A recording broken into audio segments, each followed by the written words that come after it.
നമസ്കാരം. ക്രൈസ്തവ സമുദായം നേരിടുന്ന വിവിധങ്ങളായ പ്രശ്നങ്ങളും പ്രതിസന്ധികളും ചർച്ച ചെയ്യുവാനായി ഷെക്കേന ഒരുക്കുന്ന ചർച്ചാവേദി ഫയർ റൂമിലേക്ക് സ്വാഗതം. സമാനതകളില്ലാത്ത രീതിയിലുള്ള അവഹേളനങ്ങളിലൂടെ, നീതി നിഷേധത്തിലൂടെയാണ് ക്രൈസ്തവ സമുദായം ഈ നാളുകളിലൂടെ കടന്നുപോയിക്കൊണ്ടിരിക്കുന്നത്. ലവ് ജിഹാദ് പോലുള്ള ജിഹാദുകളിലൂടെ ഇസ്ലാമിക തീവ്രവാദികൾ ക്രൈസ്തവ സമുദായത്തെ വെല്ലുവിളിക്കുന്നു. നീതി നിഷേധത്തിലൂടെ, ഇരട്ട നീതി നടപ്പാക്കലിലൂടെ, പക്ഷപാതപരമായ നിലപാടുകളിലൂടെ ഭരണകൂടം ക്രൈസ്തവർക്ക് ഭീഷണി ഉയർത്തുന്നു, അല്ലെങ്കിൽ വെല്ലുവിളി ഉയർത്തുന്നു. ആവിഷ്കാര സ്വാതന്ത്ര്യത്തിന്റെ മറവിൽ കല, സിനിമാ രംഗങ്ങളിലൂടെ ക്രൈസ്തവ സമുദായം അവഹേളിക്കപ്പെടുന്നു. മുഖ്യധാരാ മാധ്യമങ്ങൾ പലപ്പോഴും ഏകപക്ഷീയമായി ക്രൈസ്തവ സമുദായത്തെ, കത്തോലിക്ക സഭയെ ചോദ്യം ചെയ്യുന്നു, അല്ലെങ്കിൽ പ്രതിക്കൂട്ടിൽ നിർത്തുന്നു. എന്നാൽ ഇത്തരത്തിൽ അവഹേളനങ്ങൾ വർദ്ധിച്ചു വരുമ്പോഴും അതിനെതിരെ ശക്തമായി പ്രതികരിക്കുന്ന ഒരു വിഭാഗം ക്രൈസ്തവ സമുദായത്തിൽ നിന്ന് തന്നെ ഉയർന്നു വരുന്നു എന്നത് യാഥാർത്ഥ്യം തന്നെയാണ്. എന്നാൽ അത്തരത്തിൽ പ്രതികരിക്കുന്നവരെ ഭീഷണിപ്പെടുത്തി ഇല്ലായ്മ ചെയ്യുവാൻ, നിശബ്ദരാക്കുവാൻ, ക്രിസംഗി ചാപ്പകുത്തുവാൻ അതിനുള്ള ശ്രമങ്ങളും ശക്തി പ്രാപിക്കുന്നു എന്നതും നാം വിസ്മരിച്ചുകൂടാ. ഈ ഒരു വിഷയം തന്നെയാണ് ഷെക്കേന ഫയർ റൂം ഇന്ന് ചർച്ച ചെയ്യുന്നത്. പ്രതികരിക്കുന്നവർ ക്രിസംഗികളോ? ഈ വിഷയത്തിൽ തങ്ങളുടെ പ്രതികരണങ്ങൾ അറിയിക്കുവാൻ ഇന്ന് നമ്മോടൊപ്പമുള്ളത് CBCI laity council secretary chevalier advocate BC Sebastian, Changanassery അതിരൂപത കത്തോലിക്ക Congress president Shri PP Joseph. രണ്ടുപേർക്കും ഷെക്കേന ഫയർ റൂമിലേക്ക് സ്വാഗതം. ആദ്യം ശ്രീ അഡ്വക്കേറ്റ് BC സെബാസ്റ്റ്യൻ, നേരത്തെ ഞാൻ സൂചിപ്പിച്ചതുപോലെ വളരെയധികം പ്രതിസന്ധികളിലൂടെയാണ് ക്രൈസ്തവ സമുദായം ഈ നാളുകളിലൂടെ കടന്നു പോകുന്നത്. ഈ ആശങ്കകളുടെയൊക്കെ ഒരു അടിസ്ഥാനം എന്താണ്? അതോ ചിലർ ആരോപിക്കുന്നത് പോലെ ചിലരുടെ ഒരു ഭാവനാ സൃഷ്ടി മാത്രമാണോ ഈ ക്രൈസ്തവർ ഈ നാളുകളിൽ ഉന്നയിക്കുന്ന ഇത്തരത്തിലുള്ള ആശങ്കകൾ? Shri BC Sebastian. പ്രതിസന്ധികള് ക്രൈസ്തവ സമൂഹത്തിന്റെ ഒരു പുത്തിരിയുള്ള കാര്യമല്ല. കർത്താവായ യേശുക്രിസ്തു കാൽവരിയിൽ സ്വയം ശൂന്യനായി തീർന്ന നിമിഷം മുതൽ ഈ സഭ കഴിഞ്ഞ 2021 വർഷത്തോളം പ്രതിസന്ധികളിലൂടെ തന്നെയാണ് കടന്നുപോയിട്ടുള്ളത്. പക്ഷേ ഈ പ്രതിസന്ധികളൊന്നും സഭയെ തളർത്തുകയോ തകർക്കുകയോ ചെയ്തിട്ടില്ല എന്നുള്ളതാണ് വസ്തുത. ഇന്ന് ലോകത്തിലെ ഏറ്റവും കൂടുതൽ വിശ്വാസി സമൂഹമുള്ള കത്തോലിക്ക സഭയും ക്രൈസ്തവ സമൂഹവുമാണ് എന്നുള്ളത് പരസ്യമായ ഒരു കാര്യമാണ്. കാലാകാലങ്ങളായിട്ട് ഓരോരോ പ്രതിസന്ധികളെയും അതിജീവിച്ചുകൊണ്ടാണ് കത്തോലിക്ക സഭ ആഗോള തലത്തില് പ്രവർത്തന സജ്ജമായി ഇന്നും മുന്നേറിക്കൊണ്ടിരിക്കുന്നത്. കത്തോലിക്ക സഭയുടെ പരമാധ്യക്ഷനായ ഫ്രാൻസിസ് പാപ്പ ലോകം മുഴുവൻ അംഗീകരിക്കുന്ന ഏറ്റവും വലിയൊരു വ്യക്തിത്വമാണ്. അതോടൊപ്പം തന്നെ സഭയുടെ പ്രവർത്തനങ്ങളെല്ലാം ലോകത്തിലെ സർവ്വജനങ്ങൾക്കും ഉപകരിക്കുന്ന ഒരു കാര്യമാണ്. അങ്ങനെ ലോകം മുഴുവൻ നിറഞ്ഞു നിൽക്കുന്ന സാന്നിധ്യമായ കത്തോലിക്ക സഭയുടെ കാര്യത്തിൽ കേരളം പോലൊരു സംസ്ഥാനത്ത്, അത് ഭൂഗോളം എടുത്ത് മുന്നിൽ വെച്ച് കഴിഞ്ഞാൽ സൂചി പോലും കുത്താൻ ഇടമില്ലാത്ത ഒരു പ്രദേശത്ത് അതും ഇതും പറഞ്ഞ് ഓരോ പ്രതിസന്ധികൾ ഓരോ സൃഷ്ടിച്ചു എന്നതിന്റെ പേരില് ഈ സഭയൊക്കെ തകർക്കാമെന്നോ ഇല്ലായ്മ ചെയ്യാമെന്നോ ആരെങ്കിലും കരുതുന്നുണ്ട് എങ്കിൽ ആ മോഹം നടക്കില്ല എന്ന് ആദ്യമേ ഞാൻ സൂചിപ്പിക്കട്ടെ. കാരണം കേരളത്തിലെയും ഇന്ത്യയിലെ ചില സംസ്ഥാനങ്ങളിൽ രൂപപ്പെട്ടു വന്നിരിക്കുന്ന ചില കാര്യങ്ങൾ ആശങ്കയുണ്ടാക്കുന്നത് തന്നെയാണ്. ക്രൈസ്തവരോട് എന്തുമാകാം എന്നുള്ള ചില ധാരണയാണ് ഇന്ന് പലരും കരുതിയിരിക്കുന്നത്. ആർക്കും കൊട്ടാനുള്ള ചെണ്ടയോ തട്ടിക്കളിക്കാനുള്ള പന്തോ അല്ല ക്രൈസ്തവർ. വളരെ വ്യക്തമാണ്. പല കാര്യങ്ങളിലും അല്പം നിസ്സാരവൽക്കരിച്ചും നിശബ്ദരായും പ്രവർത്തിക്കുന്നു എന്നതിന്റെ പേരിൽ കേരളത്തിലെയും ഇന്ത്യയിലെയും ക്രൈസ്തവ സമൂഹം നിഷ്ക്രിയരാണെന്ന് ആരും കരുതണ്ട. നമ്മുടെ പ്രവർത്തനങ്ങൾക്ക് പുതിയ ചില മാനങ്ങളുണ്ട്, അർത്ഥങ്ങളുണ്ട്. ആരെയെങ്കിലും ആക്രമിച്ചോ വെട്ടിക്കൊലപ്പെടുത്തിയോ ജീവനോടെ കുഴിച്ചുമൂടിയോ തലവെട്ടിയോ കഴുത്തറുത്തോ ഒന്നും അല്ല ഈ സമൂഹം ഇവിടെ വളർന്നത്. അത് സ്നേഹത്തിന്റെയും സമാധാനത്തിന്റെയും സാഹോദര്യത്തിന്റെയും ഐക്യത്തിന്റെയും അനുരഞ്ജനത്തിന്റെയും ഒക്കെ സന്ദേശമാണ് ഉൾക്കൊണ്ടത്. ആ അടിസ്ഥാന മൂല്യങ്ങളിൽ നിന്ന് മാറി നിൽക്കുമ്പോൾ ക്രിസ്ത്യാനിറ്റിക്ക് അർത്ഥമില്ലെന്നായി വരും. അതുകൊണ്ട് ആ അടിസ്ഥാന മൂല്യങ്ങളെ അടിയുറച്ചു നിന്നുകൊണ്ട് തന്നെയാണ് കാര്യങ്ങളെ ക്രൈസ്തവ സമൂഹം കാണുന്നത് എന്നുള്ളത് ആദ്യമേ ഞാൻ സൂചിപ്പിക്കുക. കേരളത്തിന്റെ പശ്ചാത്തലത്തിലേക്ക് കടക്കാം. കേരളത്തിന്റെ പശ്ചാത്തലത്തിൽ കഴിഞ്ഞ കുറെ നാളുകളായിട്ട് രൂപപ്പെട്ടു വന്നിരിക്കുന്ന ചില പ്രക്രിയകൾ വാസ്തവത്തിൽ ഒരു ആഗോള അജണ്ടയുടെ ഭാഗമാണ് എന്ന് തന്നെ വേണം കരുതുവാൻ വേണ്ടി. അത് കേരളത്തിൽ മാത്രമായിട്ട് രൂപപ്പെട്ടു വന്ന ഒരു പ്രക്രിയയല്ല, മറിച്ച് പശ്ചിമേഷ്യൻ രാജ്യങ്ങളിൽ രൂപപ്പെട്ടു വന്നിരുന്നതിന്റെ വകഭേദങ്ങളാണ് കേരളത്തിലേക്കും രൂപപ്പെട്ടു വന്നിരിക്കുന്നത്. ഇന്ത്യയുടെ വിവിധ സംസ്ഥാനങ്ങളിൽ ക്രൈസ്തവർ സുരക്ഷിതരാണെന്ന് പറയാൻ സാധിക്കില്ല. അത് കേരളത്തിന്റെ പശ്ചാത്തലത്തിൽ നിന്നുള്ള ചിന്തകളിൽ അല്ലായിരിക്കാം.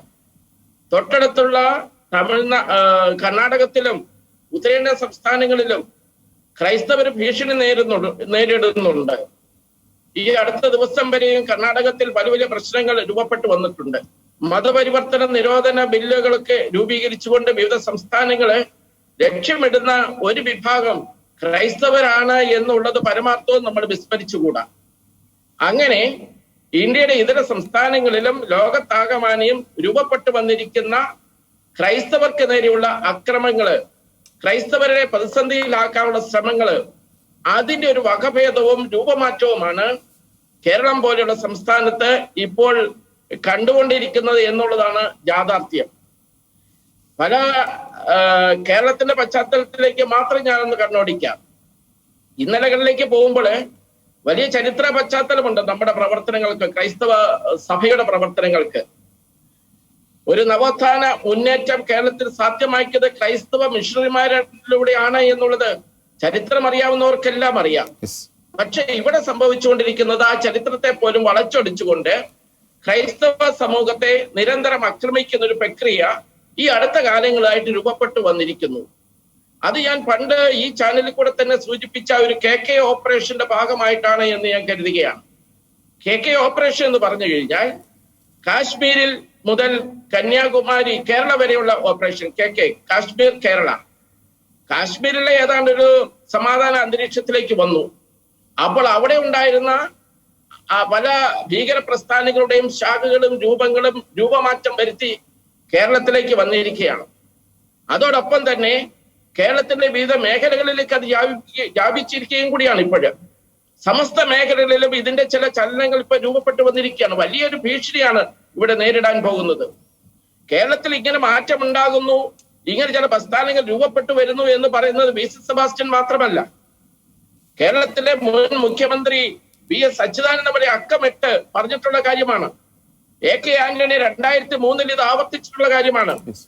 ഇങ്ങനെ കേരളത്തിലെ രാഷ്ട്രീയ നേതാക്കന്മാർക്കും ഭരണകർത്താക്കൾക്കും അറിവുള്ള, ഒരു വിധത്തിൽ പറഞ്ഞാൽ അവരുടെയൊക്കെ അറിവോട് കൂടി തന്നെയാണ് കേരളത്തിലെ ഇന്ന് ഈ ഒരു അരക്ഷിതാവസ്ഥയ്ക്ക് ആരംഭം കുറിച്ചിരിക്കുന്നത് എന്നുള്ളതും നമ്മൾ നിസ്സംശയം പറയേണ്ട കാര്യമാണ്, അറിഞ്ഞിരിക്കേണ്ട കാര്യമാണ്. വ്യക്തമാണ്. ഞാൻ അടുത്ത ഘട്ടത്തിൽ തിരിച്ചു വരാം. Shri VC Sebastian. Shri PP Joseph, Shri VC Sebastian സൂചിപ്പിച്ചതുപോലെ വലിയ രീതിയിലുള്ള ഒരു പ്രതിസന്ധിയിലൂടെയാണ് ക്രൈസ്തവ സമുദായം കേരളത്തിലാണെങ്കിലും മറ്റ് സംസ്ഥാനങ്ങളിലാണെങ്കിലും കടന്നുപോയിക്കൊണ്ടിരിക്കുന്നത്. ഞാൻ നേരത്തെ ഇൻട്രോയിൽ പറഞ്ഞതുപോലെ രാഷ്ട്രീയ മേഖലയിൽ, സിനിമാ മേഖലയിൽ, മാധ്യമ മേഖലയിൽ, അതോടൊപ്പം തന്നെ ഇസ്ലാമിക തീവ്രവാദികൾ ഉയർത്തുന്ന ഭീഷണികളും മറ്റൊരു വശത്ത്. ഇത്തരത്തിൽ വളരെ വലിയ രീതിയിലുള്ള ഭീഷണികൾ, വെല്ലുവിളികൾ ക്രൈസ്തവ സമുദായം കേരളത്തിൽ നേരിട്ടുകൊണ്ട് ഇരിക്കുമ്പോൾ അതിനെതിരെ ശക്തമായി പ്രതികരിക്കുന്നവരെ ഭയപ്പെടുത്തി നിശബ്ദരാക്കുന്ന ഒരു പ്രവണത ഇവിടെ ശക്തി പ്രാപിക്കുകയാണ്. അത്തരക്കാരെ ക്രിസ്സംഗികൾ എന്ന് മുദ്രകുത്തി അവരെ നിശബ്ദരാക്കുന്നു, അല്ലെങ്കിൽ അവരുടെ ആശയത്തെ ഇല്ലായ്മ ചെയ്യുവാനുള്ള ഒരു ശ്രമം നടക്കുന്നു. അത് ശരിയാണോ ശ്രീ PP ജോസഫ്? തീർച്ചയായും മറ്റു വാക്കിൽ പറയേണ്ട മറുപടിയല്ല. VC സെബാസ്റ്റ്യൻ സാർ ഇവിടെ അതിന്റെ ഒരു സമസ്ത കാര്യങ്ങൾ പറയുകയുണ്ടായി. എങ്കിൽ പോലും നമ്മൾ കത്തോലിക്ക സഭയെ പറ്റി പറയുമ്പോൾ ഇതിനൊക്കെ പല പ്രതിസന്ധികളിലൂടെ അതിജീവിച്ച് വന്നാണെന്ന് പറഞ്ഞാൽ പോലും ഇപ്പം കേരളത്തിൽ രൂപപ്പെട്ടിരിക്കുന്ന ഈ പ്രതിസന്ധി സമാനതകളില്ലാത്ത പ്രതിസന്ധിയാണ്. മുൻകാലഘട്ടങ്ങളിൽ കാണാൻ പാടില്ലാത്ത, കഴിഞ്ഞ 10-20 വർഷക്കാലമായിട്ട് കേരളത്തിലൊരു പുതിയ സൈസ് പ്രതിസന്ധി നേരിട്ടുകൊണ്ടിരിക്കുകയാണ്.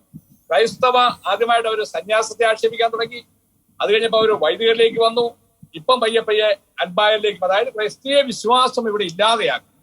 പുതിയതായിട്ട് ആരെങ്കിലും സന്യസ്ത സഭകളിൽ ചേരാതെ വന്നു, ഇല്ല വൈദികരാകാതെ വന്നു, ഇതിന്റെ നേതൃത്വങ്ങളെല്ലാം ഇല്ലാതാക്കി ക്രൈസ്തവരെ എന്ന ഇവിടെ ഇപ്പം 14% കൊടുത്തിരിക്കുന്ന, ഒരു കാലത്ത് 25% ഉണ്ടായിരുന്നു, ഇത് കുറഞ്ഞുകൊണ്ടിരിക്കുന്ന ആ ജനങ്ങളെ കൂടെ എങ്ങനെയെങ്കിലും ഇവിടെ നിന്നുള്ള ആ വിശ്വാസം ഇല്ലാതാക്കാനുള്ള ഒരു വലിയ ശ്രമം ഇവിടെ നടന്നുകൊണ്ടിരിക്കുകയാണ്.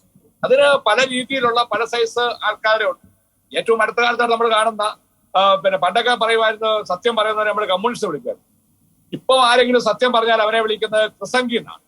എന്ന് പറഞ്ഞാൽ ചിലർക്ക് മാത്രമുള്ള ഇവിടെ ഇത്രയും നാണത്വത്തെ ദേഹത്തിൽ വിശ്വസിക്കുന്ന എല്ലാ മതങ്ങളെയും ഒരുപോലെ കാണുന്ന ഒരു സംസ്കാരത്തിൽ, ഭാരത സംസ്കാരത്തിൽ ജീവിക്കുന്ന, ഇന്ത്യ എന്ന രാജ്യത്തെ ഏറ്റവും അധികം സ്നേഹിക്കുന്ന ഒരു ജനവിഭാഗമായ ക്രൈസ്തവർ അറിയാമല്ലോ, 2000 വർഷങ്ങൾ കൊണ്ട് നമ്മൾ ഒരിക്കലും ഇവിടെ മതപരിവർത്തനത്തിനോ അങ്ങനെയൊക്കെ നോക്കിയിരുന്നുവെങ്കിൽ ബ്രിട്ടീഷുകാരുടെ കാലത്താകട്ടെ പോർച്ചുഗീസുകാരുടെ കാലത്താകട്ടെ ഇന്ത്യ മുഴുവൻ ക്രൈസ്തവ രാജ്യമായി മാറിയേനെ. മറ്റു ചില മതങ്ങളെ പോലെ ഇവിടെ പിടിച്ചെടുക്കാൻ നോക്കിയിരുന്നു. അതിലൊക്കെ വ്യത്യാസമായി ശാന്തിയുടെയും സമാധാനത്തിന്റെയും പാതയിലൂടെ മാത്രമാണ് ക്രൈസ്തവ സഭ സ്നേഹം ഊട്ടിയുറപ്പിച്ചുകൊണ്ട് കടന്നു പോയിക്കൊണ്ടിരിക്കുന്നത്. ഈ പ്രതിസന്ധിയിലൂടെ കടന്നു പോകുമ്പോൾ ഇപ്പോൾ വന്നുകൊണ്ടിരിക്കുന്നത് ഈ സമൂഹത്തെ ഇല്ലാതാക്കാൻ വേണ്ടിയുള്ള ഒരു വലിയ അച്ചുതണ്ട്, നെക്സസ് വന്നിരിക്കുകയാണ്. അതിന് കാരണമുണ്ട്. ലോകത്തിലുള്ള എല്ലാ സ്ഥലങ്ങളിലും നമ്മുടെ കേരളത്തിലെ ക്രൈസ്തവ സഭ സുറിയാനികളെ പറ്റി പറയുമ്പോൾ അവരാണ് ലോകത്ത് മുഴുവൻ സുവിശേഷം പ്രസംഗിക്കുവാൻ വേണ്ടി വൈദികരാകട്ടെ സന്യസ്തരെ സംഭാവന ചെയ്യുന്ന ശരിക്കും ഒരു ഗർഭപാത്രമാണ് ക്രൈസ്തവ സഭ, കേരളത്തെ ക്രൈസ്തവ. അവിടെ ആഞ്ഞടിച്ചുകൊണ്ട്, അവിടെ ഇല്ലായ്മ ചെയ്തുകൊണ്ട് ലോകത്തിൽ പല സ്ഥലങ്ങളിലേക്കുമുള്ള മിഷണറിമാരെ ഇല്ലാതാക്കുക എന്നൊരു വലിയ ഗൂഢലക്ഷ്യം ഒന്നായിട്ടുണ്ട്. ഈ സിനിമകളിലൂടെയും മറ്റുള്ള കാര്യങ്ങളിലൂടെയും ഈ വിശ്വാസം തെറ്റാണെന്നും ഈ വിശ്വാസത്തിനെതിരായ ഭയങ്കരമായ ഒരു ആക്രമണം നടക്കുകയുണ്ടായി. നമുക്കിപ്പം പറയണ സിനിമാ മേഖലകളിലൊന്നും ക്രൈസ്തവരായ ആൾക്കാരില്ലാത്ത സമയം നോക്കി നമ്മുടെ സന്യാസിയെ ആക്ഷേപിച്ചുകൊണ്ട്, വൈദികരെ ആക്ഷേപിച്ചുകൊണ്ട് ഒരു വലിയ ആഘോഷം നടത്തപ്പെടുകയുണ്ടായി. അതിനിടയിലാണ് നമ്മുടെ ഫ്രാങ്കോ ബിഷപ്പിന് ആ കേസ് ഉണ്ടാകുന്നത്. ആ കേസ് അദ്ദേഹം കുറ്റവിമുക്തനായിട്ട് പോലും അദ്ദേഹം എന്തോ വലിയ തെറ്റുകാരാണെന്ന രീതിയിലേക്ക് മാധ്യമം ഇപ്പോഴും കൊണ്ടടക്കാം. ഏറ്റവും അവസാനമായി നമ്മൾ കണ്ടുപിടിക്കുക എന്താണ്, ഇവിടെ ഇങ്ങനെ ചില യാഥാർത്ഥ്യങ്ങളുണ്ടെന്ന് PCOR പ്രസംഗിച്ചതാണ്. ഇവിടെ അതിനകത്ത് എന്താണ് തെറ്റ്? 80-20 വിഷയം വന്നു. ഒരു വിഭാഗത്തിന് വേണ്ടി മാത്രം സർക്കാരുകൾ കൂടെ നിൽക്കുന്നു. വളരെ ആശങ്കയുണ്ട് മുമ്പോട്ടുള്ള യാത്രയിൽ. നമ്മുടെ കുട്ടികൾക്കൊന്നും ഇതറിയാൻ മേല. ലവ് ജിഹാദിനെ പറ്റി പറയുന്നു, അതിനോടൊപ്പം തന്നെ നാർക്കോട്ട് ജിഹാദ്. പ്രിയപ്പെട്ട കടങ്ങാട് പിതാവ് പറഞ്ഞപ്പോൾ എന്തൊരു ആക്രമണമായിരുന്നു മാധ്യമങ്ങൾ വന്നുകൊണ്ടിരുന്നത്. നമുക്കാണ്ട് ആ സമയങ്ങളിലൊക്കെ LDF ഒന്നോ UDF ഒന്നോ ഇല്ലാതെ എല്ലാവരും ഒന്നിക്കുകയാണ് അവിടെ കാണുന്നത്. ഈ നമുക്കറിയാം, ആ മതത്തിലെ തീവ്രവാദികളായ കുറെ വിഭാഗക്കാർ മാത്രമേ ഇല്ലാത്തുള്ളൂ. പക്ഷേ അതിനെ മറ്റുള്ള ഭൂരിപക്ഷക്കാര് നിരസിക്കുകയോ അവരെ പ്രോത്സാഹിപ്പിക്കാതിരിക്കുകയോ ചെയ്യുന്നില്ല എന്നതാണ് നമ്മളെ സംബന്ധിച്ച് ഏറ്റവും വേദനാജനകമായ കാര്യം. ഞാൻ അടുത്ത ഘട്ടത്തിൽ തിരിച്ചു വരാം. Shri VC Sebastian, Shri PP Joseph സൂചിപ്പിച്ചതുപോലെ വലിയൊരു ആശങ്ക തന്നെയാണ് ക്രൈസ്തവ സമുദായം നേരിട്ടുകൊണ്ടിരിക്കുന്നത്. ഒരു തരത്തിൽ പറഞ്ഞ ഒരു വളഞ്ഞിട്ട് ആക്രമിക്കുക എന്നൊരു ടെൻഡൻസി ക്രൈസ്തവ സമുദായത്തിനെതിരെ കേരളത്തിൽ ശക്തി പ്രാപിച്ചുകൊണ്ടിരിക്കുന്നു. എന്നാൽ ഇത്തരത്തിൽ അവഹേളനങ്ങളൊക്കെ നടക്കുമ്പോൾ നമ്മുടെ ക്രൈസ്തവ സമുദായത്തിൽ നിന്ന് തന്നെയുള്ള ചില പ്രതികരണങ്ങൾ ചില ഒറ്റപ്പെട്ട ശബ്ദങ്ങളായി മാറുന്നു എന്നത് ഒരു ആശങ്ക തന്നെയല്ലേ? ചില ക്രൈസ്തവ സംഘടനകൾ അല്ലെങ്കിൽ ക്രൈസ്തവ സമുദായത്തിലെ കത്തോലിക്ക സഭയിലെ ചില ആത്മായ നേതാക്കള്, രൂപതാധ്യക്ഷന്മാരുടെ കാര്യം എടുക്കുകയാണെങ്കിൽ പാലാ ബിഷപ്പിനെ പോലെയുള്ള രൂപത അധ്യക്ഷന്മാര്, അതൊക്കെ ഒരു ചില ഒറ്റപ്പെട്ട ശബ്ദങ്ങളായി മാത്രം മാറിപ്പോകുന്നത് ശരിയാണ്? ഇതൊന്നും എന്റെ കുടുംബത്തെ ബാധിക്കില്ല, ഇതൊന്നും എന്റെ ഭവനത്തെ ബാധിക്കുന്ന കാര്യമല്ല, സ്വയം ഉള്ളിലേക്ക് തന്നെ തന്നിലേക്ക് തന്നെ ഒരു ചുരുങ്ങിപ്പോകുന്ന ഒരു മെന്റാലിറ്റി ക്രൈസ്തവ സമുദായത്തിന് ഒരു അപകടം സൃഷ്ടിക്കുകയില്ലേ ശ്രീ VC സെബാസ്റ്റ്യൻ? ഈ പറഞ്ഞത് വളരെ വാസ്തവമായ കാര്യമാണ്. എന്താണ് ഇതിന്റെ അടിസ്ഥാനമായ പ്രശ്നം? നമ്മള് മറ്റ് വിഭാഗങ്ങളുടെ അക്രമങ്ങളെക്കുറിച്ചും അധിനിവേശത്തെക്കുറിച്ചുമാണ് ആദ്യം പങ്കുവെച്ചത്. പക്ഷെ ഇവിടെ നമ്മൾ കാണേണ്ട ഒരു കാര്യം വളരെ തുറന്നു പറയുകയാണ് ഈ ഷക്കീന ചാനലിലൂടെ. ഇവിടെ നമ്മൾ കാണേണ്ട കാര്യം നമ്മുടെ ഇടയിലുള്ള ക്രൈസ്തവരുടെ ഇടയിലുള്ള അനൈക്യമാണ്. ഈ പ്രതിസന്ധികളൊക്കെ പലതവണ രൂപപ്പെട്ടു വന്നിട്ട് പോലും ഐക്യത്തോടുകൂടി ഇതിനെ നേരിടുവാനുള്ള ആർജവം കേരളത്തിലെ ക്രൈസ്തവ സഭാ വിഭാഗങ്ങൾക്കില്ലാതെ പോകുന്നു എന്നുള്ളത് വളരെ വേദനയോടുകൂടിയാണ് ഞാൻ പറയുന്നത്. നമുക്ക് പല കൗൺസിലുകളൊക്കെ ഉണ്ട്, ഇന്റർ ചർച്ച് കൗൺസിൽ ഉൾപ്പെടെ ഉള്ളതൊക്കെ ഉണ്ട്. പക്ഷെങ്കിൽ ഒരു സഭാ സമൂഹം, ക്രൈസ്തവ സമൂഹം കേരളത്തിൽ നേരിടുന്ന വിഷയങ്ങളിൽ ഒറ്റക്കെട്ടായിട്ട് പ്രതികരിക്കുവാനുള്ള ആർജവവും കരുതലും ലക്ഷ്യത്തോടു കൂടിയുള്ള പ്രവർത്തനങ്ങളും നമുക്കില്ലാതെ പോകുന്നു എന്നുള്ളതാണ് ഈ കേരള സംസ്ഥാനത്തെ ക്രൈസ്തവ സമൂഹത്തെ ക്ഷീണിപ്പിക്കുന്നത് എന്നുള്ളത് തുറന്നു പറയാതെ നിവൃത്തിയില്ല. ഈ മേഖലയിലൊക്കെ ഒരുമിച്ചുള്ള പ്രവർത്തനങ്ങളുടെ ഒരു കാലഘട്ടത്തിലൂടെയാണ് നമ്മൾ പോകുന്നത്. നമ്മൾ പങ്കുവയ്ക്കുന്നത് എന്താ ജോർജി? നമ്മൾ അനുരഞ്ജനത്തിന്റെ കൂദാശയാണ് ചെയ്യുന്നത്, നമ്മൾ സ്നേഹമാണ് പങ്കുവയ്ക്കുന്നത്, നമ്മൾ ഐക്യത്തിന് വേണ്ടിയാണ് പ്രാർത്ഥിക്കുന്നത്. പക്ഷെ നമ്മുടെ ഇടയിൽ ഐക്യമുണ്ടോ? നമ്മുടെ ഇടയിൽ യോജിപ്പുണ്ടോ? നമ്മുടെ ഇടയിൽ യോജിപ്പില്ലാതെ വരികയും നമ്മുടെ ഇടയിലുള്ള അനൈക്യവും മുതലെടുത്തുകൊണ്ടാണ് മറ്റുള്ളവർ നമ്മുടെ ഇടയിലേക്ക് നുഴഞ്ഞു കയറുന്നത്. ആ നുഴഞ്ഞുകയറ്റത്തെ തടയണമെന്നുണ്ടെങ്കിൽ ക്രൈസ്തവ അരൂപിയിൽ നിന്നുകൊണ്ട് തന്നെ സ്നേഹത്തിന്റെയും ഐക്യത്തിന്റെയും അനുരഞ്ജനത്തിന്റെയും പാത വഴി നമ്മൾ തന്നെ തുറക്കേണ്ടതായിട്ടുണ്ട്. അതിന്റെ നേതൃത്വം വഹിക്കേണ്ടത് സഭാവിഭാഗങ്ങളുടെ ലീഡർഷിപ്പ് തന്നെയാണ്. പക്ഷെ അതിനുള്ള ശ്രമങ്ങളൊന്നും നടത്താതെ നമ്മൾ മറ്റുള്ളവരെ മാത്രം, അവരുടെ അധിനിവേശത്തെ മാത്രം വഴി പറഞ്ഞുകൊണ്ട് എത്ര കാലം നമുക്ക് പിടിച്ചു നിൽക്കാൻ സാധിക്കും? ഞാൻ പുറകോട്ട് ഒരു ചിന്തയും കൂടെ പങ്കുവെക്കുകയാണ്. എന്താണ് കേരളത്തിൽ ക്രൈസ്തവ സമൂഹം ചെയ്ത തെറ്റെന്താണ്? നമ്മൾ എന്ത് തെറ്റാണ് ഇവിടെ ചെയ്തത്? നമ്മൾ ആരെയെങ്കിലും ഉപദ്രവിക്കാൻ പോയിട്ടുണ്ടോ? ആരുടെയെങ്കിലും പ്രവർത്തനങ്ങളെ തടസ്സപ്പെടുത്താൻ പോയിട്ടുണ്ടോ? ആരുടെയെങ്കിലും വിശ്വാസങ്ങളെ വെല്ലുവിളിക്കാൻ പോയിട്ടുണ്ടോ? എവിടെയെങ്കിലും വർഗീയ വിഷം ചീറ്റി ക്രൈസ്തവ മത മേലധ്യക്ഷന്മാരോ ക്രൈസ്തവ ആത്മായ പ്രതിനിധികളോ സമുദായ നേതാക്കന്മാരോ സംസാരിച്ചിട്ടുണ്ടോ? ഇതൊന്നും ചെയ്യാത്ത ഒരു സഭാ സമൂഹത്തെ മാന്യമായിട്ട് ഈ മണ്ണിൽ ജീവിച്ച് ഈ സമൂഹത്തിനൊന്നാകെ നന്മകൾ മാത്രം വാരി വിതറിയിട്ടുള്ള ഒരു സമൂഹത്തെ ഇങ്ങനെ കടന്നാക്രമിക്കുക എന്ന് പറഞ്ഞു കഴിഞ്ഞാൽ എത്ര നാളിങ്ങനെ കൈകെട്ടി നോക്കിയിരിക്കാനാവും? നമ്മൾ ഇവിടെയെല്ലാം വിദ്യാഭ്യാസ സ്ഥാപനങ്ങൾ സ്ഥാപിച്ച് അത് 1887 ചാവറ കുര്യാക്കോസിന്റെ കാലം മുതൽ നമ്മുടെ പ്രവർത്തനങ്ങൾ സജീവമായിട്ട് നവോത്ഥാന മേഖലയിൽ ഉണ്ടായതാണ്. അതിനുശേഷമാണ് ഇന്ന് അവകാശവാദം ഉന്നയിക്കുന്ന 1930 രൂപം കൊണ്ട പ്രസ്ഥാനങ്ങളും 1904 രൂപം കൊണ്ട പ്രസ്ഥാനങ്ങളും ഒക്കെ ഇന്ന് ഞങ്ങളാണ് വലിയ നവോത്ഥാനം ഉണ്ടാക്കിയത് എന്നൊക്കെ പറയുന്നത്. അത് എത്രയോ കാലം മുമ്പ് ക്രൈസ്തവ മിഷണറിമാർ ഈ മണ്ണിൽ പ്രവർത്തിച്ച് അനേകായിരങ്ങൾക്ക് വളരാനും ഉയരാനും ഉണരാനുമുള്ള അവസരം ഉണ്ടാക്കി കൊടുത്തു. ഇതൊക്കെ ഇന്ന് പലരും അങ്ങ് മറന്നുപോവുകയാണ്. വിദ്യാഭ്യാസ സ്ഥാപനങ്ങളിലൂടെ ക്രൈസ്തവര്, അല്പം പി ജോസഫ് പറഞ്ഞത് ഞാൻ ആവർത്തിക്കുകയാണ്, ക്രൈസ്തവർ പങ്കുവയ്ക്കുന്നത് മത വർഗീയ ചിന്തയല്ല, സ്നേഹത്തിന്റെയും സാഹോദര്യത്തിന്റെയും ചിന്തയാണ്. മതമേതെന്നോ വർഗമേതെന്നോ ജാതി ഏതെന്നോ നോക്കിയല്ല അവിടെ പ്രവേശനം നടത്തിയിരിക്കുന്നത്. ഇന്നത്തെ മദ്രസകളെ പോലുള്ള പ്രവർത്തനങ്ങളല്ല അന്നും ഇന്നും നാളെയും ക്രൈസ്തവ മിഷണറിമാർ ചെയ്യാൻ പോകുന്നതും ചെയ്തുകൊണ്ടിരിക്കുന്നതും. ഇന്ത്യയിൽ തന്നെ എടുത്തു കഴിഞ്ഞാൽ ഇന്ത്യയിലെ 10 കോടിയോളം വരുന്ന വിദ്യാർത്ഥികളിൽ 5.5 കോടിയും പഠിക്കുന്നത് ക്രൈസ്തവ വിദ്യാഭ്യാസ സ്ഥാപനങ്ങളിലാണ്. കണക്കുകൾ, സർക്കാരിന്റെ കണക്കുകൾ പുറത്തു വന്നിട്ടുള്ളതാണ്. ഇന്ത്യയിലെ ആകെ ക്രൈസ്തവ ജനസംഖ്യ എന്ന് പറയുന്നത് 2011 സെൻസസ് പ്രകാരം 2,78,00,000 മാത്രമേ ഉള്ളൂ.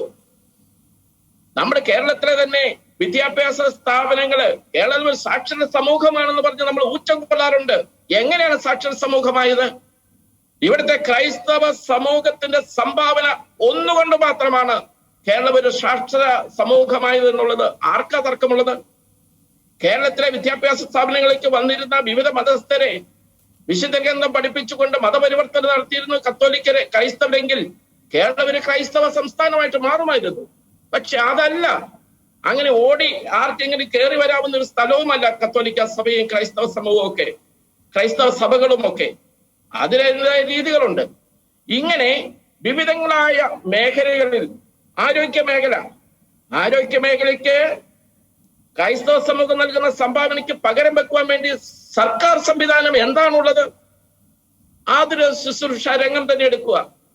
ആതുര ശുശ്രൂഷ രംഗത്ത് കേരളത്തിലെ, ഇന്ത്യയിലെ, ലോകത്തെ സന്യാസിനിമാർ നടത്തുന്ന വിശിഷ്ടമായ സേവനത്തിന് പകരം വെക്കുവാൻ ബദലായിട്ട് ഏതെങ്കിലും ഒരു സമുദായത്തിന്, ഏതെങ്കിലും ഒരു ഭരണ സംവിധാനത്തിന് പറയാൻ സാധിക്കുമോ? പാവങ്ങളെ നെഞ്ചോട് ചേർത്ത് വെക്കുന്ന ഇങ്ങനെ വളരെ വലിയ സേവനങ്ങൾ ഈ സമൂഹത്തിന് വേണ്ടി ചെയ്യുന്ന ക്രൈസ്തവരെ എന്തിന് ഇങ്ങനെ ആക്രമിക്കുന്നു എന്നുള്ളതാണ് ഉത്തരം കിട്ടാത്ത ചോദ്യം.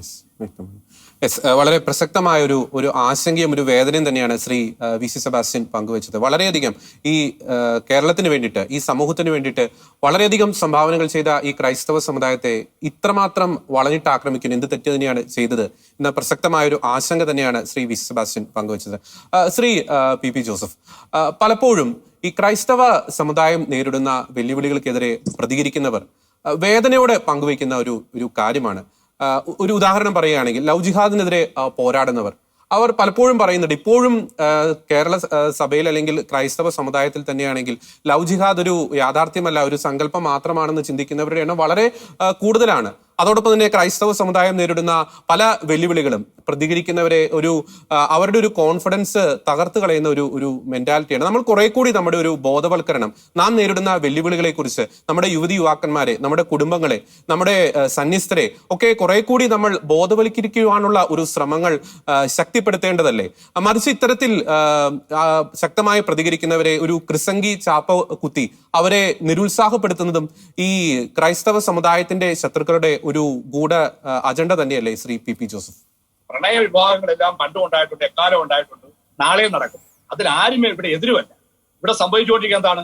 14-15 വയസ്സുള്ള പെൺകുട്ടികളെ അവരെ പ്രണയ ചതിയിൽപ്പെടുത്തുമല്ലേ? അവരുമായി അവരെ പ്രലോഭിപ്പിച്ച് അവർക്ക് വേണ്ട ആ പ്രായത്തിലെ ചടലമായ ഒരു കാര്യം തീരുമാനമെടുക്കാൻ പറ്റാത്ത പ്രായം അവരെ ഓരോന്ന് പറഞ്ഞ് പ്രേരിപ്പിച്ച് അവരെ വശംവദരാക്കിയിട്ട് അവർക്ക് 18 വയസ്സല്ലേ ആവുമ്പോൾ അവർ പുറത്തേക്ക് പോകുമ്പോൾ അവരെ തട്ടിക്കൊണ്ട് പോകുന്നു, ഒരു അമ്മയിൽ നിന്നും വേർപെടുത്തുന്നു.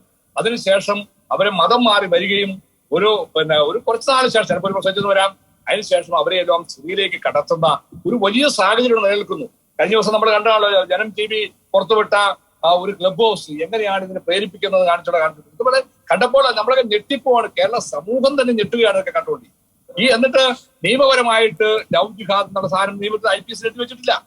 അത് ശരിയാണ്. അതുകൊണ്ട് അതില്ല എന്ന് പറയാൻ പറ്റും. അതുകൊണ്ട് എന്താണ് നമ്മുടെ ക്രൈസ്തവ നാമധാരികൾ പോലും ചെയ്തത്? എന്താണ്? പാർലമെന്റിൽ ഒരു ചോദ്യം ചോദിക്കുവാണ് മറ്റു പലർക്കും വേണ്ടി, ലവ് ജിഹാദ് ഉണ്ടോ? ഇപ്പൊ മന്ത്രി പറഞ്ഞു ഇവിടെ ലവ് ജിഹാദ് എന്നൊരു കാര്യമില്ല. പക്ഷെ ഇവർ മറന്നുപോയൊരു കാര്യമുണ്ട്. 2008 KG ശങ്കരൻ തന്റെ ജഡ്ജ്മെന്റിൽ എഴുതി വെച്ചിട്ടുണ്ട് ലവ് ജിഹാദ് ഉണ്ട്, ഇതിനെപ്പറ്റി അന്വേഷിക്കണം. ഒരു കോടതിയുടെ ഉത്തരവാദിത്തപ്പെട്ട ജഡ്ജി പറഞ്ഞിട്ടുണ്ട്.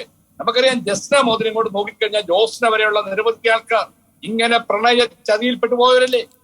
ജോസഫ് ഒരാളുടെ മകനായ കോടഞ്ചേരിയിലെ ജോസ്ന പെൺകുട്ടി 5 വർഷമായി ഒരാളുമായി പ്രണയത്തിലാവുകയും ആ വിവാഹം ഉറപ്പിക്കാൻ വന്നപ്പോൾ കഴിഞ്ഞ വരവിന് വന്നപ്പോൾ 8 മാസം മുമ്പ് കണ്ട ഒരു ഇതര മതസ്ഥനുമായി DYFIയുടെ നേതാവുമായി വീട്ടിൽ പോവുക, അപ്പനും അമ്മയും കാണുന്നത് പറയുക, അനുഭവിക്കുന്ന കരൾ പിളർക്കുന്ന ആ കാഴ്ച കണ്ടിട്ട് ഇവിടുത്തെ ഭരണാധികാരികളും ഇവിടുത്തെ ഗവൺമെന്റ് ചെയ്തത് എന്താണ്? ആ പറയുന്ന അതിന് അവര് പ്രായപൂർത്തിയായി അവരുടെ മാതാപിതാക്കൾക്ക് യാതൊരു സ്ഥാനവുമില്ല, അവർക്ക് വേണ്ട കാര്യങ്ങൾ ചെയ്തു കൊടുക്കരുത്. അതിനുവേണ്ടി തൃശ്ശൂരിൽ അവിടുത്തെ സ്ത്രീ ഫെമിനിസ്റ്റുകൾ അവിടെ ഒരു മീറ്റിംഗ് നടത്തിയാണ് കേൾക്കുന്നത്. ഇവിടെ സ്ത്രീയിലേക്ക് കൊണ്ടുപോയ കുട്ടികൾക്ക് വേണ്ടി ഏത് ഫെമിനിസ്റ്റുകളെ പോകുന്നു? ഇതെല്ലാം ഒരു വിഭാഗത്തിനും ഒരു മതവിഭാഗത്തിനും വേണ്ടി മാത്രമായി നടപ്പിലാക്കുന്ന ഒരു ഇതായി മാറിയിരിക്കുന്നു. ശക്തമായ സർക്കാർ നടപടികൾ, ബോധവൽക്കരണം, എല്ലാവരും ഇതിനകത്ത് ആശങ്കകൾ പങ്കുവെക്കുകയും അതിനനുസരിച്ച് പ്രതികരിക്കുകയും ചെയ്തില്ലെങ്കിൽ വലിയ പ്രശ്നമുണ്ടാവും. ഈ സുഭാഷം പറയണക്ക് നമ്മുടെ ഏക പ്രശ്നമാണ് യോജിപ്പില്ലായ്മ, കൂട്ടായ്മയില്ലായ്മ, ഐക്യമില്ലായ്മ, പരസ്പരമുള്ള പാരവക്കലുകൾ, ആരോടും ആത്മാർത്ഥയില്ലായ്മ, ഞാനും എന്റെ കുടുംബവും, അതിനപ്പുറം പുറത്തൊരു വീടില്ല, ആരുമില്ല. ആ രീതിയിലേക്ക് ക്രൈസ്തവ സമൂഹത്തിൽ ഉണ്ടായ മാറ്റമാണ്, രൂഢമൂലമായ മാറ്റമാണ് ഈ പ്രശ്നങ്ങളുടെ അടിസ്ഥാന വിഷയം. പഴയതുപോലെ കുടുംബ കൂട്ടായ്മകളും പഴയതുപോലെ സൺഡേ സ്കൂളുകളും പഴയതുപോലെ അർപ്പണബോധമുള്ള വൈദികരും അർപ്പണബോധമുള്ള സന്യസ്തരും നല്ല ഉത്തരവാദിത്ത ബോധമുള്ളതുമായ ആത്മാരും ഒന്നിച്ചണിനിരന്നുകൊണ്ട് ഈ വ്യാളിയെ, ഈ പ്രതിസന്ധിയെ അതിജീവിക്കുവാൻ പരിസ്ഥാത്മാവിന് ശക്തിയാൽ മുമ്പോട്ട് പോയില്ലെങ്കിൽ വരും തലമുറയോട് നമ്മൾ ചെയ്യുന്നത് വലിയ ബാധകമായി, വലിയ ഉത്തരവാദിത്തമുണ്ട്, വലിയ ഉത്തരവാദിത്തമുണ്ട്. അതുമൊക്കെ പൂർത്തീകരിക്കാൻ നമുക്ക് കാണാൻ സാധിക്കും. അങ്ങനെ ഈ പ്രതിസന്ധിയെ മറികടക്കാനുള്ള ശ്രമത്തിന് വേണ്ടി ഒരു ഒന്നിച്ച് കൂട്ടായ്മ, കത്തോലിക്ക സഭ മാത്രം പോരാ, ഇത്തരം ക്രൈസ്തവ സഭകളെ ഒപ്പിക്കണം. ഇവൻ പെന്തിക്കോസ്തുകാരെ പോലും ഇവ കാര്യങ്ങളിൽ നമ്മൾ കൂട്ടിയേ പറ്റുള്ളൂ. മറ്റതുകൊണ്ടല്ല, അവരും ഈശോയുടെ പദങ്ങളാണ്, ഈശോയുടെ സന്ദേശമാണ്. അതുകൊണ്ട് അവരെ മാറ്റി നിർത്തണ്ട, ഒന്നിച്ച് പോകാൻ പറ്റുന്ന മേഖലകളിലെല്ലാം അവരെയും ഒന്നിപ്പിച്ചുകൊണ്ട് യേശു ക്രിസ്തുവാണ് നമ്മുടെ we are one in Christ എന്ന ആ ഒരു വലിയ ബോധ്യം സമൂഹത്തിൽ കൊടുക്കുകയും നമ്മുടെ വിശ്വാസത്തിൽ കൊടുക്കുകയും എന്നാൽ ഇതര മതസ്ഥമായ നല്ല ഐക്യം രൂപപ്പെടുത്തിയെടുക്കേണ്ട ഒരു ആവശ്യകതയിലേക്കാണ് വന്നിരിക്കുന്നത്. അതിന് ഈ ചാനൽ ചർച്ചകളും ഇതും ഈ ഇന്നത്തെ ഈ ചർച്ചകളൊക്കെ ഉപകരിക്കട്ടെ എന്നാണ് എനിക്ക് പറയുന്നത്. വളരെ പ്രധാനപ്പെട്ട ചില മാർഗനിർദ്ദേശങ്ങളാണ് ഈ ഒരു പ്രശ്നവുമായി ബന്ധപ്പെട്ട് ശ്രീ പി ജോസഫ് പങ്കുവച്ചത്. ശ്രീ VC സെബാസ്റ്റ്യൻ, താങ്കൾക്ക് അതിനോട് എന്തെങ്കിലും കൂട്ടിച്ചേർക്കാനുണ്ടെങ്കിൽ അങ്ങേക്ക് അത് പങ്കുവയ്ക്കാം. അഡ്വക്കേറ്റ് പി ജോസഫ് പറഞ്ഞതിന്റെ തുടർച്ച മാത്രമാണ് ഇനിയുള്ള ചില കാര്യങ്ങൾ ഞാൻ പങ്കുവയ്ക്കുന്നത്. 2 തലങ്ങളിൽ വേണം ഇതുപോലുള്ള പ്രശ്നങ്ങളെ നമ്മൾക്ക് കാണാൻ. ഒന്ന്, ക്രൈസ്തവ സഭകൾക്കുള്ളിൽ നിന്ന് ഇതിനെ കാണണം. 2, ബാഹ്യ ശക്തികളുടെ അക്രമങ്ങളെ അതിന്റെ അടിസ്ഥാനത്തിൽ നമ്മൾ നേരിടണം. ക്രൈസ്തവ സഭകൾക്കുള്ളിൽ നിന്ന് നമ്മൾ ഇതിനെ കാണുമ്പോൾ നമ്മുടെ ഇടയിൽ തന്നെ ചില മാറ്റങ്ങൾ വളരെ അത്യാവശ്യമായിട്ട് നടപ്പിലാക്കേണ്ടതായി. നമ്മൾ നഷ്ടപ്പെട്ടു പോകുന്ന കുഞ്ഞുങ്ങളെ കുറിച്ചുള്ള വിലാപങ്ങളാണ് നമ്മൾ കാലങ്ങളായിട്ട് ഇപ്പോൾ തുറന്നുകൊണ്ടിരിക്കുന്നത്.